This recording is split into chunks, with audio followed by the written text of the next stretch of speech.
And Ross was like, can I play on the Xbox or not? Am I allowed to use the Wi-Fi? And I was like, no, mate. Just try and get this to work, okay? But we made it work. We're good. Awesome, we're here. Okay, so basically I really wanted to get you on, although now I'm on yours, but same thing. To talk about, I guess, like what it actually takes to get into competition ready shape. Because what I tend to see a lot in the industry is that people overestimate how hard it is to just, you know, lose a bit of body fat and get into decent shape. And then they find that too hard because they over-restrict themselves, because they think they need to go on really restrictive diets and do excessive amounts of exercise that they can't stick to long term. And then on the other side, they think that getting into sort of amazing shape is going to be easy, and they sort of underestimate what it is actually going to take to get into competition ready shape. And I guess the differences between prep clients and general population, and people get a bit confused as to, oh, if she's in amazing shape, then I should do what she does. But actually, if you're general population and you're just looking to lose a bit of weight, feel a bit better about yourself, that's a completely different ballgame, and you don't need to go into the sort of as much as what you would to get in amazing shape, basically. Yeah. That's what we're going to talk about. So I think that for like general fat loss clients, I mean, you know, it's basically calories in versus calories out, isn't it? And it's just this, you know, the slower process of burning off more calories than you take in, so that your body basically burns body fat and you lose weight, as it were. But I think when you are just a general fat loss client, you don't have I mean, you might have a holiday or something, but there's not like a specific deadline that you have to reach. And then there's not that added pressure of people judging you because you are on stage to be judged. And, you know, if you are a general fat loss client, say one weekend you think, I can't be dealing with this. I just want to have a couple of drinks. I want to have a takeaway. You can kind of get away with doing that because there isn't that added pressure and that deadline of doing a show. But when you compete, you can't do things like that. You know, you can't just for a whole weekend go, I don't want to, you know, I want to go out with my friends, or it's my mum's birthday and we're going away for the weekend. You know, you can't do those kind of things. With prep, everything has to be 100%. I mean, obviously you can fluff things, and then if you don't look the way you want to look on stage, that's your own fault. But if you do want to look the best way that you can physically look, then everything has to be 100%. And that's not just your diet and your training. It has to be your sleep pattern. It has to be, you know, you have to try and get as much sleep as you can, you know, because that's recovery. And I think that when it comes to competition prep, I think that people underestimate the other factors that are involved in your prep, not just eating healthy and going to the gym. It's everything else. You know, I didn't have a night out. Well, not that I go out much anyway, but I didn't have a night out. We didn't go out for meals really. Didn't drink alcohol. I was always in bed for like 8:30 most days when I was prepping. And I think that people underestimate just how much it can take mentally to stay on track when you're prepping. You know, how much mental strength you have to have. When you're a fat loss client, yes, you're going to feel hungry because your goal is to lose body fat. You know, that's what it is. But I think that if you're a fat loss client, you can afford to do things a little bit slower. But as a comp prep client, you know, obviously you're going to probably experience hunger that you've never felt before, fatigue that you've never felt before. And so mentally you have to prepare yourself to feel those things and kind of embrace them in a way, because that's inevitably how you're going to feel. I remember crying my eyes out once because Ross, my boyfriend, didn't wash up his cereal bowl. And it was like the end of the world to me because I was obviously having a moment that day.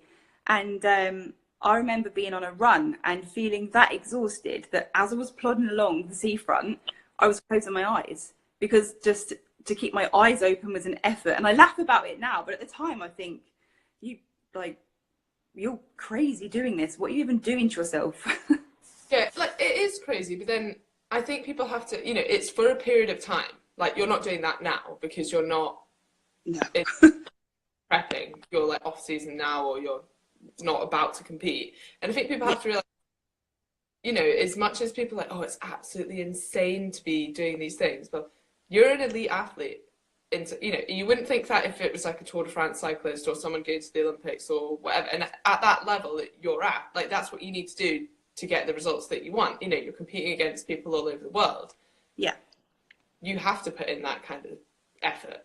But I guess where people get a bit confused is they'll look at you and they'll be like, you know, and you work with a lot of general population clients, and it's like, oh, well, if that's what Mel's doing, that's what I should be doing. Mm-hmm. And that's where, you know, people get a bit confused and then they can't stick to that. And of course they can't. It takes like a certain kind of crazy a little bit to like have that drive to be able to do that. And then remember that actually the other side of the year, you're not doing that. Yeah. And that it's a short-lived period of time, that you can't maintain that kind of discipline. You can't. I mean, at one point I was on nearly 2 hours of cardio a day and 1,200 calories. And there's no way I would be able to maintain that for longer than the period that I did. And so when I would post on social media about what I was doing, you know, eating 1,200 calories, training for 2.5 hours a day, I would be very careful about how I would word things, because someone might go, oh, Mel looks like that. That's what I have to do, like you said. And I can't sustain that for a long period of time. So other people, Ross, yeah, thanks for piping up. And so other people, you know, for them to go, I wouldn't be able to do that for longer than I did. So other people, you know, probably aren't going to be able to do it either. And so I was always quite careful about how I would say things, because I don't want people to take it the way of, oh, that's what she's doing, so I'm going to do it. And everybody's different as well. Like I had to go to those measures, whereas I know some people, they don't have to diet quite so low on calories. So, you know, everybody in that respect is different. So I think when it comes to how you take things off social media, you have to be aware that everybody is different, and just because one person's doing something doesn't mean it's going to work for you. Yeah, and I think people would look at that and wrongly assume that that's like your diet all the time. And obviously it's not. And it was only ever going to be for, I guess, a couple of weeks just before your competition. And it's never going to be a long-term thing. Like you're not going to be able to survive on that many calories. But people sort of get that in their heads as well, that, you know, your calorie number that you're sticking to for a certain amount of time is like, that's what you're always going to have to stick to. And I have that with some of the fat loss groups I run. They're like, oh, I'm only on, 1,400 calories. Like, am I always going to have to be on this? And no, once you've lost fat and you're happy with your physique, then we bring you back up to maintenance levels. Mm-hmm. And maybe for you, if someone wanted to build muscle, you push a bit above maintenance levels. But your dieting aren't necessarily what you're going to have to be on forever. And depending on largely on your preference, but I'd like to get your input on this from a sort of physique and prep side as well, so I have two ways of dieting people. Like you can diet slow, and it's more about, this is the kind of way you're probably going to want to eat forever. You know, the typical, if, you know, this is what you're doing, you should be able to do it forever. That kind of diet, like quite slow, habit changes, blah, blah, blah. But there's another way you could diet, which is fast and quite extreme. So you could go on a, say, 1,200 calorie diet for X amount of weeks, or go higher and lower, whatever it is. And you can diet a lot faster doing that. And both ways you're going to lose the body fat. But I guess once you've taken it to a more extreme, you have to remember that you need to bring that back up, and that it's not long term. And then behavior changes back into that. But in terms of comp prep, do you prefer, because obviously you've competed for numerous years now, and you've probably done it fast and slow. And people might say, oh, if you do it slow, you might preserve muscle mass more. But on the flip side of that, you're in a deficit for longer. So are you going to lose more muscle mass? I mean, for me personally, I prefer to prep for a longer amount of time. So say I have 15 pounds to lose, I will give myself 20 weeks to lose it. My prep this time actually was from like March until July. And the reason I prefer to prep for longer is it's more a mindset thing for me, because I have in the past struggled with food restriction, and then having like binge tendencies post show. So for me, if I diet for longer, it just means that I mean, yes, I had to go down to 1200 calories in the end, regardless, but it just means that I don't feel that pain for as long, if that makes sense. So, I mean, I could lose, if I really wanted to, I could probably lose 15 pounds in 10 weeks.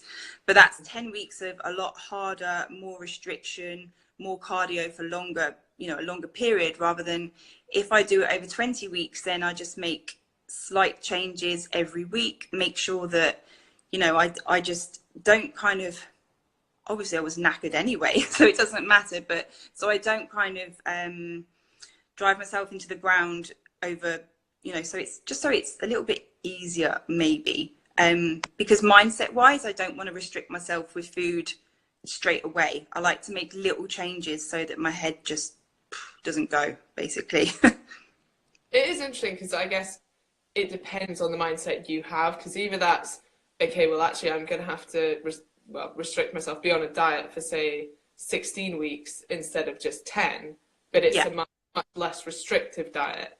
And I guess for competition prep as well, you kind of know, like, say you're 6 weeks out, you're like, oh, God, I'm not quite ready. You might have to make some more changes. Whereas if you've only left 10 weeks, then you're 6 weeks out and you're already really restricted and you're like, oh, I don't think I'm there. Pretty much balls to the wall at the beginning, Yeah.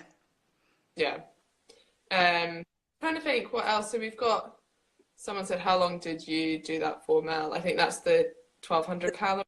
I think I was on that for like my last, I think it was like 4 weeks. But then in my last week, we ended up increasing my calories anyway. So I probably only did that for about 2.5, 3 weeks in total. And then my last week, I ended up actually eating more food and reducing calories a little bit, because I started to not come in too lean, but I was just ready at that point at a week out. So we ended up increasing calories from there. So yeah, it's about 3 weeks in total. But I mean, like I said, I'd started from the March. So I actually started on, I think it was about 2,400 calories. And then they just gradually came down from there. Cardio gradually went up. So it was all just, yeah, everything was quite gradual. But it was only literally for like the last 3 weeks, I think, that I was on that. And so in terms of building muscle, like we know this is hard for women. What are you going to do in your off season? Like, are you planning on taking a year, 2 years, or are you competing next year? This has been like something I've done a lot of thinking about, and I do need to do a post actually. I don't think yeah, well, here's the thing, like, I'm not getting any younger. I'm 32, and you know, I achieved what I wanted to achieve this year, which was to place in a show.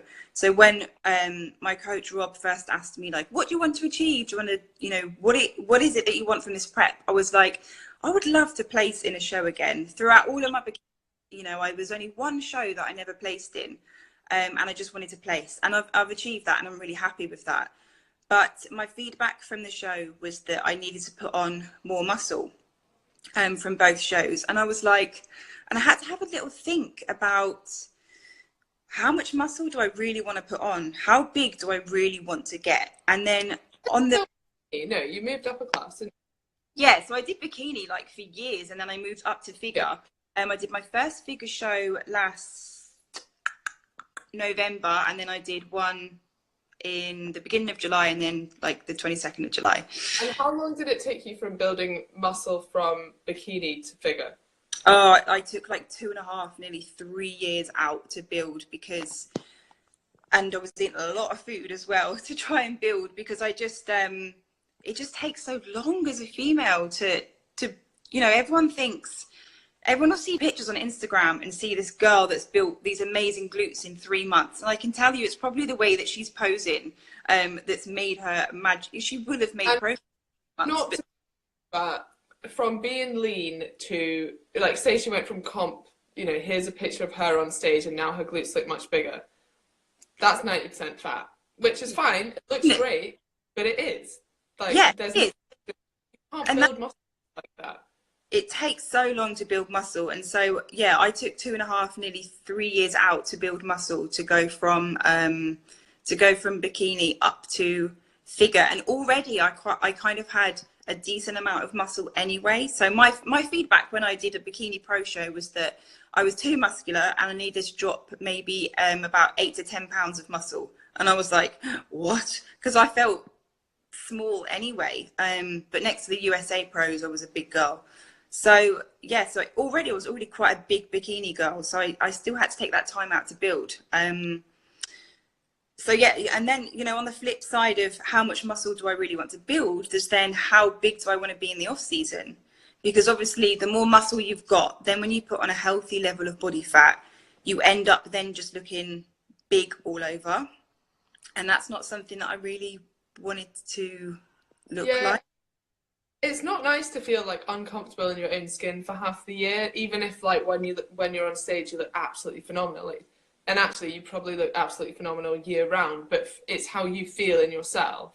And yeah, if you I want to feel like a unit, because you know, for me to function properly hormonally, I'm normally maybe like 6 kilos, 7 kilos over my show weight. So then the more muscle I have, that 6 or 7 kilos just, it sits on top of that muscle and you just look big. And I didn't want to feel like that. So I don't know if I'll compete again, is the honest answer. I really don't know. Me and Ross have kind of decided to possibly start trying for a baby. So yeah, I mean, maybe after that I might be like, right, I need something, I need to do a show, get me back on track, lose the baby weight. But until then, you know, I kind of just want to enjoy my training, and look the way that I want to look for me, rather than how a judge on stage wants me to look. Mm-hmm. Yeah, that's another thing that I guess that is what you're asking for, isn't it? If you're competing, you are asking to be judged on how you look, which can, for some sort of mindset thing there, that for some people, like, they put too much of their self-worth on that, because that's what they're being judged on, and that can be a bit detrimental as well. But I guess that's just having, like, you've been doing it for long enough now. It's more, I guess, the bikini girls coming through, the younger girls that maybe have more of a problem with that. Yeah, you've seen that.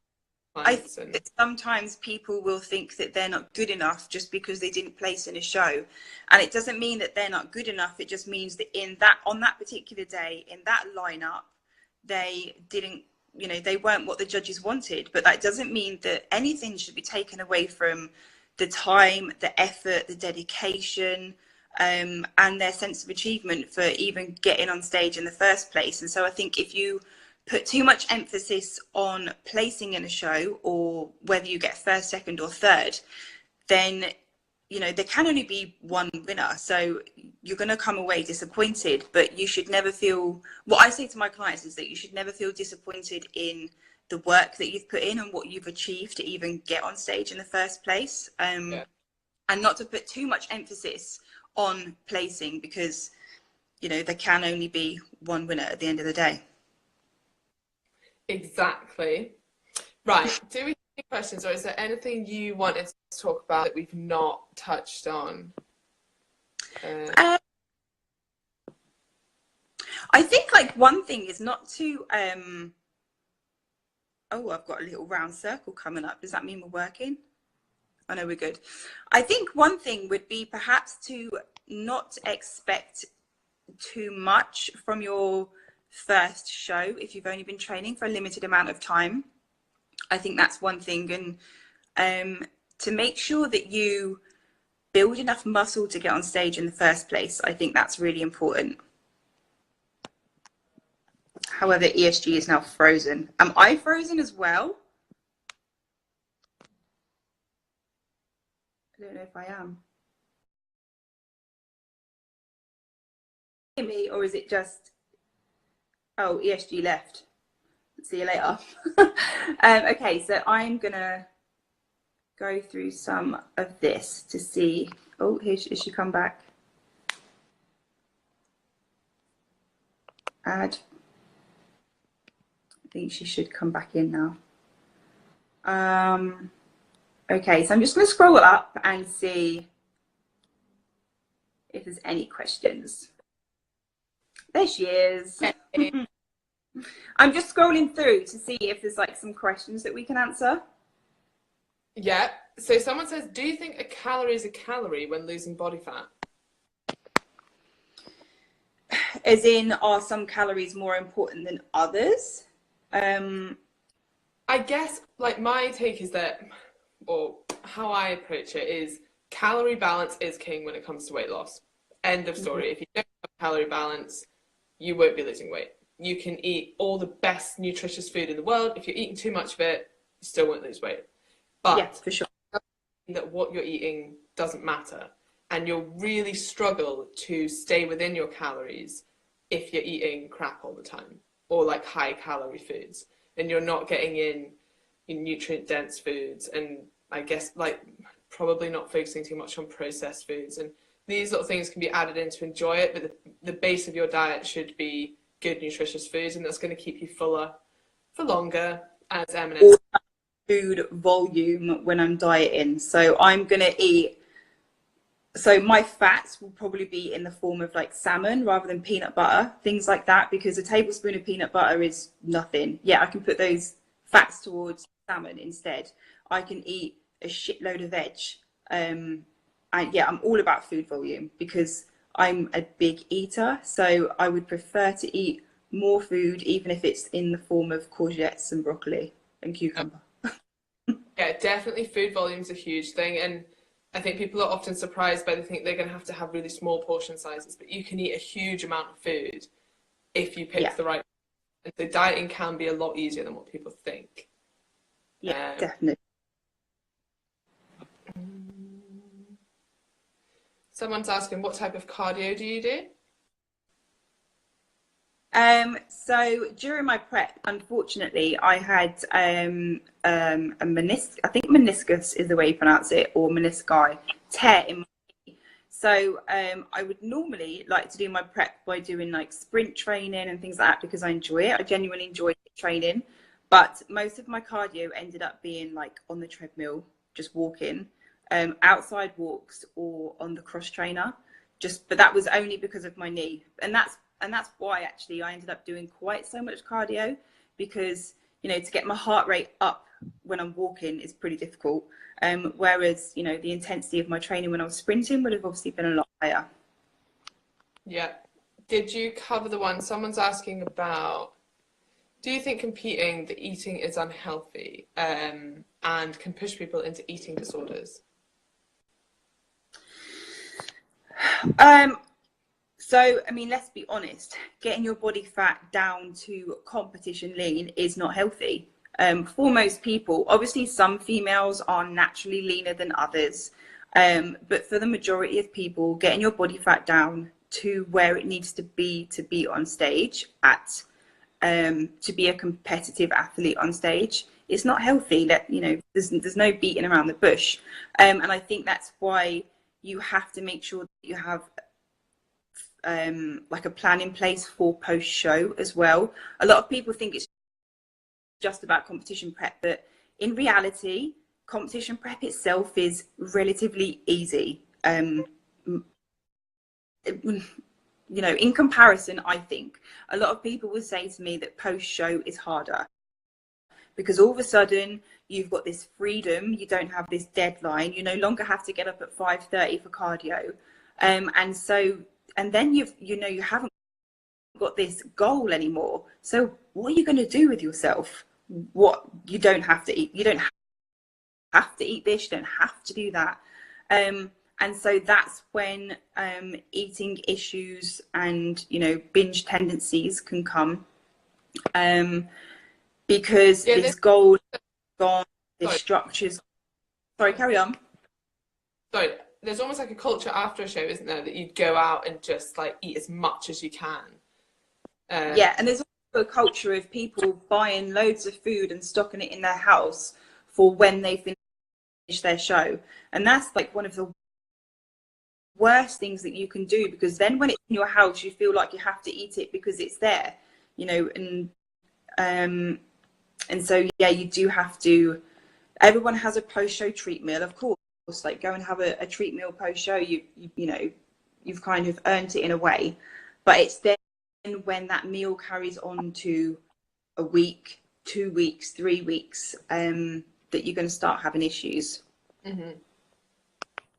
I do think that, I mean, for me, I was always a big eater, you know, before I started competing, but it wasn't until I competed that I started having episodes of massively overeating, and feeling like I couldn't stop.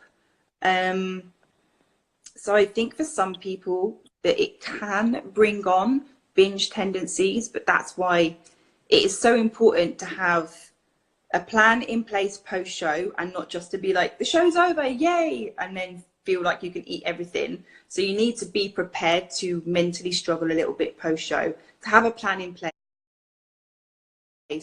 And also, even if you're not going to carry on with a coach, or if you didn't have a coach, to at least have somebody that you can talk to, and someone that can that you can bounce ideas from, and someone that you can just, like, yeah, I guess just talk to, because sometimes just talking to someone about the way you feel is enough to pull your finger out and get back on with things. Yeah, I think a lot of people say I guess reverse dieting is a thing, and people say that, you know, there's all these hormonal changes that happen, and I mean that's going to happen anyway as you put body fat back on, as you increase your calories. But I think having, like you were saying, having a plan or a reverse diet, if you will, where you're increasing your calories slowly and sort of sensibly, rather than just, I'm on a really, really strict diet of 1,200 calories, and then bam, I can eat as much as I want, bam, bam, bam. Or even just going, say for you, going straight back up to where you started at 2,400. Like, that's double the calories. Like, Yeah. Not a great idea. But if you work with your coach, or even if you don't, and you set yourself a plan to just slowly increase that back up. And I guess knowing as well that, you know, this excessive restriction was only for this show or this couple of shows, and then you're going to come out of that. So yes, for some people, and actually, as much as we probably don't want to talk about it too much, but there are people who have maybe eating disorder tendencies, that almost choose to compete because it's like more, maybe not accepted in that, but it's a bit more encouraged to be restricted, and they're almost praised for their ability to be so restrictive. So it is something that should be watched out for. Yeah, but kind of goes way beyond our scope of practice anyway. Yeah, I mean, binge eating is something that I'm like super interested in. I'm doing loads of reading and like quite a lot of research into it, and just the mindset of restrictive diets and things like that. So hopefully in the future I'll be able to talk about it a bit more, but I'm still learning about it, as it were, because I'm obviously not I'm not a psychologist or anything, but it's a subject that I do find really interesting in our like relationship with food. I just find it interesting. Yeah, and all the, I guess, like the hormonal changes, and also our evolutionary response to dieting, you know, the adaptations that we make and the hunger signals that change, and these have to be readapted as you increase your calories again. You might not, you know, if you've really ignored your hunger signals for so long, it can be quite hard to resensitize yourself to them, and then eat in a sort of quote unquote normal way, where you're just eating until you're full and then stopping. Like, you don't quite know when you're full. Yeah, exactly. And you probably haven't felt full for a little while. So it's almost as if it's a bit of a new feeling again. Sometimes, you know, when you're on prep, you just feel empty and hungry all the time, and all of a sudden everything's gone to the other side. So it can take a while to adapt to, as you say, like normal eating again, as it were. Brilliant. Someone said addiction. I'm not sure what that means.